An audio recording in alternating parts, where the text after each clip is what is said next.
दोस्तों स्वागत है आपका हमारे चैनल में। देश और दुनिया भर की सबसे बड़ी खबरों का सिलसिला आपको बस हमारे चैनल में मिलेगा, जहां हम आपको देश भर की हर छोटी से छोटी खबरें दिखाते हैं। लॉकडाउन 5 से जुड़ी हर खबर को विस्तार से जानने के लिए वीडियो को अंत तक जरूर देखें, लेकिन उससे पहले एक बार चीनी बीमारी से संक्रमितों का आंकड़ा देख लेते हैं। दोस्तों एक दिन में रिकॉर्ड 10,521 संक्रमित बढ़े हैं, वहीं 5,490 ठीक भी हो गए। अब 2,46,000 केस हो चुके हैं। बहुत दुख की बात है कि आंकड़े घटने की जगह बढ़ते ही जा रहे हैं।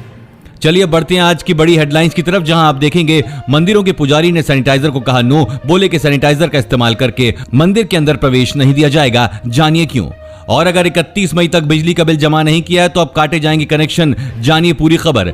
साथ ही देखेंगे अनलॉक होते ही चीनी बीमारी की गति और बढ़ी, क्या दोबारा से लग सकता है लॉकडाउन। आगे देखेंगे रेलवे ने बदल दिया अपना ये नियम, जानिए क्या है पूरी खबर। साथ ही साथ पैन कार्ड के नियमों में हुआ बदलाव, भरना पड़ सकता है 10,000 का जुर्माना। हर खबर को विस्तार से जानने के लिए बने रहिए हमारे साथ। लेकिन उससे पहले इस वीडियो को बनाने में मुझे बहुत मेहनत लगती है और इस मेहनत के लिए वीडियो को आप एक छोटा सा लाइक जरूर कर दें।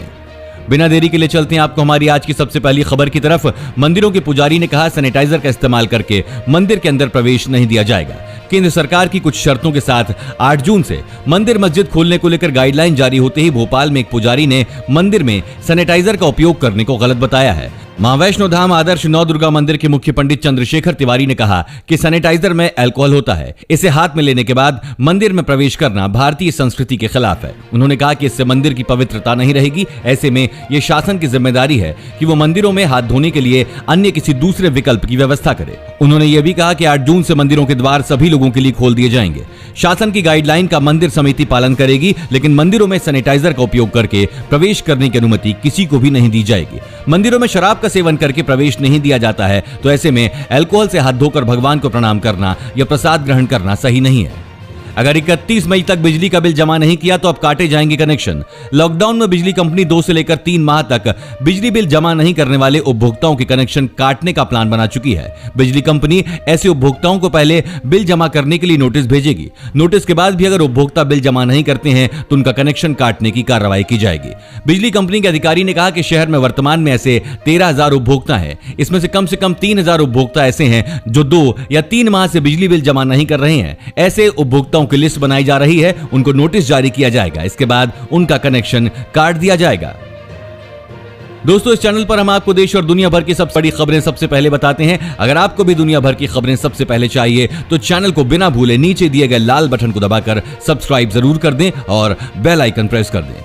लॉकडाउन खुलते ही चीनी बीमारी की गति और बढ़ी, क्या दोबारा से लग सकता है लॉकडाउन, जाने पूरी खबर। दोस्तों देश से लॉकडाउन ठीक से हटा नहीं है कि चीनी बीमारी से संक्रमितों का आंकड़ा बहुत तेजी से ऊपर जा रहा है। जब लॉकडाउन था तो उसकी गति काफी धीमी थी, लेकिन अनलॉक फेज 1 के शुरू होने से पहले ही ये गति तेजी पकड़ चुकी है। देश में पिछले 24 घंटों में 10,521 संक्रमित बढ़े। इसके साथ ही मरीजों की कुल संख्या 2,36,000 से ज्यादा हो गई है। भारत महामारी से बुरी तरह प्रभावित होकर इटली से आगे निकल गया है। एक रिपोर्ट के मुताबिक भारत अब 6ठे जबकि इटली 7वें स्थान पर है। इन आंकड़ों की माने तो भारत में शनिवार सुबह तक 2,36,184 मामले थे, जबकि इसी दौरान इटली में आंकड़ा 2,34,531 था। हालांकि मौतों के मामले में काफी अंतर है। भारत में 6,649 जबकि इटली में 33,774 लोगों ने दम तोड़ा है। महामारी से सबसे ज्यादा प्रभावित 5 देश अमेरिका, ब्राजील, रूस, स्पेन और ब्रिटेन है। अगर देश में इसी तरह चीनी बीमारी से संक्रमितों का आंकड़ा बढ़ना बंद नहीं होता तो यह कहना गलत नहीं होगा कि जल्द ही लॉकडाउन दोबारा से लगाया जा सकता है। इस वीडियो को देखते रहिए दोस्तों, क्योंकि आगे आने वाला है। आर्मी में नौकरी करना चाहते हैं तो बहुत बड़ा मौका, 10वीं और 12वीं पास के लिए निकली है वैकेंसी। वहीं दोस्तों अब रेलवे ने बदल दिया है अपना ये नियम। नए आदेश के अनुसार टिकट बुकिंग के लिए हर यात्री को फॉर्म पर कुछ और जानकारियां देनी अनिवार्य होगी। इसके बिना टिकट नहीं मिलेगा। इन जानकारियों में सफर के लिए आप जहां जा रहे हैं उसका पूरा पता देना होगा। इसके अलावा उस जगह का संबंधित पिन कोड भी देना होगा। देश में 1 जून से शुरू हुई 200 यात्री ट्रेनों में अब तत्काल टिकट बुकिंग की सुविधा भी जल्द मिल सकती है। साथ ही ट्रेनों में आम टिकट बुकिंग के लिए भी नियमों में बदलाव कर दिया गया है। महामारी संकट के बीच लॉकडाउन का दौर खत्म हो रहा है और उसकी जगह अनलॉक ने ले ली है। इसके तहत केंद्र और राज्यों की सरकार धीरे धीरे कई क्षेत्रों में छूट दे रही है। इसलिए भारतीय रेलवे ने भी ऐतिहासिक बंदी के बाद यात्री ट्रेनें देश भर में शुरू कर दी हैं। इन ट्रेनों में सोशल डिस्टेंसिंग, मास्क और सैनिटाइजेशन का सख्ती से पालन करना जरूरी है। पैन कार्ड के नियमों में हुआ बदलाव, जान ले ये नियम, वरना भरना पड़ सकता है 10,000 का जुर्माना। देश में महामारी संकट के बीच वित्त मंत्री ने हाल ही में ई पैन कार्ड बनवाने की सुविधा पेश की है। बता दें कि अब लोगों को नया पैन कार्ड बनवाना न सिर्फ आसान हो गया है, बल्कि इसके लिए किसी दस्तावेज की भी जरूरत नहीं है और ये सुविधा मुफ्त है। आयकर विभाग के मुताबिक नए ई पैन कार्ड को पुराने लैमिनेटेड पैन कार्ड के बराबर बनाया गया है। ऐसे में ई पैन कार्ड बनवाने से पहले इन बातों का ध्यान रखना आपके लिए बेहद जरूरी है। आयकर नियमों के तहत हर कोई ई पैन बनवाने के लिए आधार कार्ड का इस्तेमाल नहीं कर सकता है। जिनके पास पहले से पैन कार्ड मौजूद है वे तत्काल ई पैन के लिए आवेदन नहीं कर सकते हैं। अगर आवेदन कर नया पैन कार्ड बनवा लिया और आपके पास 2 पैन कार्ड पकड़े जाते हैं तो आयकर अधिनियम की धारा 272B1 के तहत 10,000 रुपए का जुर्माना लगाया जा सकता है। आर्मी में नौकरी करना चाहते हैं तो बहुत बड़ा मौका, 10वीं और 12वीं पास के लिए निकली है वैकेंसी। भारतीय सेना ने विभिन्न पदों पर भर्तियां निकाली हैं। इन पदों पर 10वीं पास से लेकर 12वीं पास उम्मीदवार तक आवेदन कर सकते हैं। दरअसल इन भर्तियों के लिए भारतीय सेना रैली का आयोजन करने जा रही है, जिसके लिए आवेदन की प्रक्रिया जारी है। इन पदों पर होगी भर्ती: soldier general duty, soldier clerk और store keeper technical, soldier tradesman, soldier technical, soldier technical nursing assistant, soldier clerk और स्टोर कीपर टेक्निकल। आवेदन की तारीख 2 मई 2020 से लेकर 15 जून 2020 तक है। आप joinindianarmy.nic.in पर जाकर अपना फॉर्म भर सकते हैं।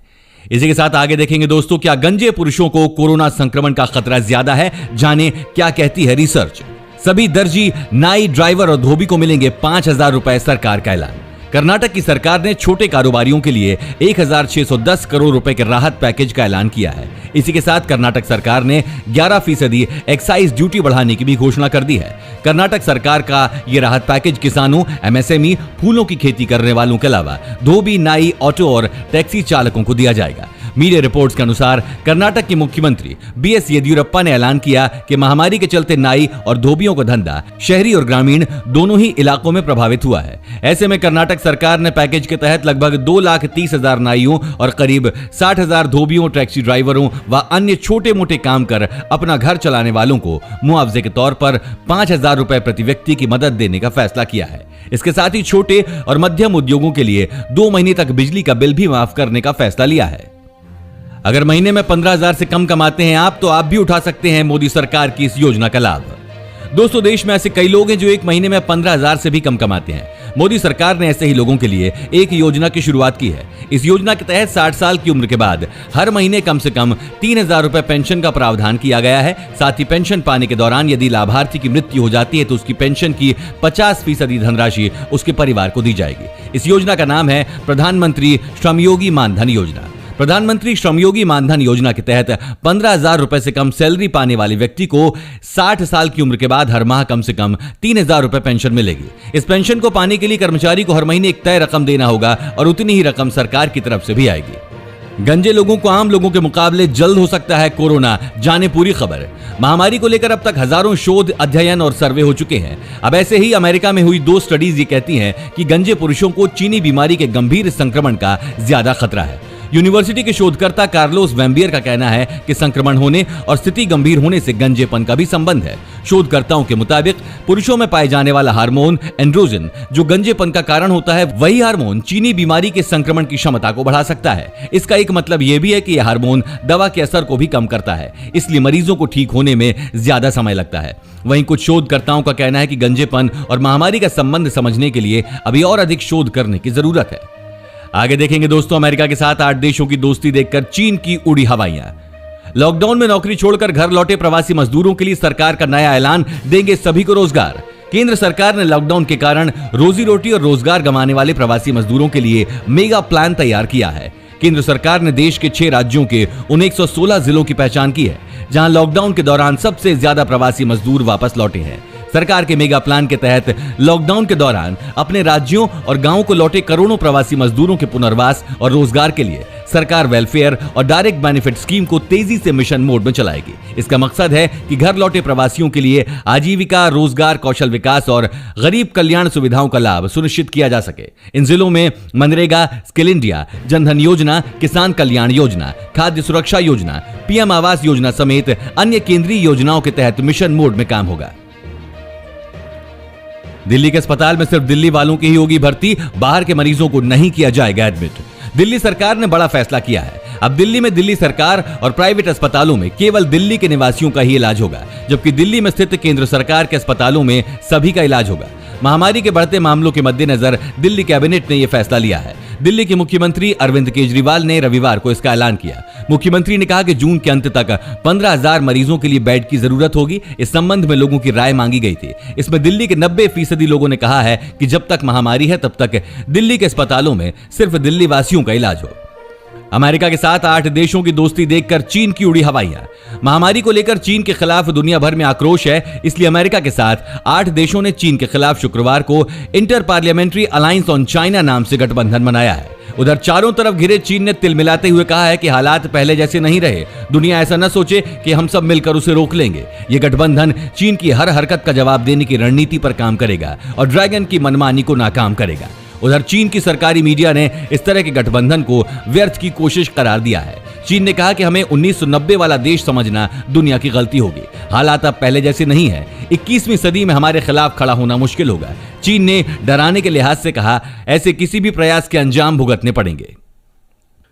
और आगे देखेंगे दोस्तों, भारत और चीन के बीच टेंशन हुआ कम, दोनों देशों में सकारात्मक बातचीत। दोस्तों, मोदी सरकार दे रही है सालाना 36,000 रुपए। जानिए कैसे होगा रजिस्ट्रेशन। देश भर में कचरा उठाने वाले घरेलू कामगार, रिक्शा चालक, धोबी और खेतीहर मजदूरों जैसे असंगठित क्षेत्र के लोगों के लिए मोदी सरकार प्रधानमंत्री श्रम योगी मानधन योजना चलाती है। इस स्कीम के तहत केंद्र सरकार 60 साल की उम्र के बाद सालाना 36,000 रुपए की पेंशन देती है। सरकार के आंकड़े के मुताबिक देश में ऐसे 42 करोड़ से अधिक वर्कर्स हैं जिन्हें इस स्कीम के तहत लाभ मिल सकता है। इसके तहत रजिस्ट्रेशन के लिए उम्र 18 साल से 40 साल के बीच होनी चाहिए। साथ ही ध्यान रहे कि प्रतिमाह आमदनी 15,000 रुपए से अधिक नहीं होनी चाहिए। इसमें रजिस्ट्रेशन के लिए EPFO इंडिया की वेबसाइट पर आप अपने नजदीकी कॉमन सर्विस सेंटर का पता लगा सकते हैं। इसमें रजिस्ट्रेशन होगा। इसके अलावा LIC के ब्रांच ऑफिस, ESIC, EPFO या केंद्र और राज्य सरकार के लेबर ऑफिस में भी जाकर आवेदन कर सकते हैं। कुछ राज्यों के श्रम विभाग खुद भी रजिस्ट्रेशन बढ़ाने के लिए अभियान चला रहे हैं। इस देश ने दिया IPL 2020 को करने का ऑफर। पूरे देश में महामारी के कारण IPL 2020 अटका हुआ है। BCCI इस बात से परेशान है कि IPL को शुरू करना भी है या नहीं। इसी के बीच UAE ने IPL 2020 को अपने देश में करने का ऑफर BCCI को दिया है। इसके तहत अरब एमिरेट्स क्रिकेट बोर्ड के महासचिव ने कहा कि हम आगे आकर भारत और इंग्लैंड को हमारे यहाँ खेलने का प्रस्ताव देते हैं। उन्होंने कहा कि हमने पहले भी इंग्लैंड के कई मैचों को अपने यहाँ करवाया है और अगर कोई भी बोर्ड हमारे प्रस्ताव को मंजूर करता है तो हम उनके मैचों की मेजबानी करके खुश होंगे। भारत और चीन के बीच टेंशन हुआ कम, दोनों देश में हुई सकारात्मक बातचीत। लद्दाख में LAC पर भारत और चीन की गतिरोध को खत्म करने के लिए शनिवार को दोनों देशों के बीच कमांडर स्तर की बैठक हुई है। बैठक में कहा गया कि 6 जून 2020 को चुशुल मोल्डो क्षेत्र में भारतीय सेना के कमांडर और चीनी कमांडर के बीच बैठक हुई है। यह बैठक सकारात्मक माहौल में हुई। विदेश मंत्रालय ने इस बैठक की जानकारी देते हुए कहा कि LAC में भारत और चीन के बीच शांति बनाए रखने के लिए राजनीतिक और सैन्य चैनलों के माध्यम से संचार बनाए रखा गया है। बयान में आगे कहा गया कि दोनों पक्ष सीमा पर शांति बनाए रखने के लिए सहमत हैं और दोनों देशों ने एक दूसरे से समझौता करने का निर्णय सही माना है। इसी के साथ एक बार मौसम का हाल देख लेते हैं। बीते 24 घंटों के दौरान देश में सबसे अधिक बारिश मेघालय के चेरापूंजी में रिकॉर्ड की गई। यहां बारिश का आंकड़ा 110 मिलीमीटर रहा। अभी ये दक्षिण पश्चिम मानसून है जो असर दिखा रहा है।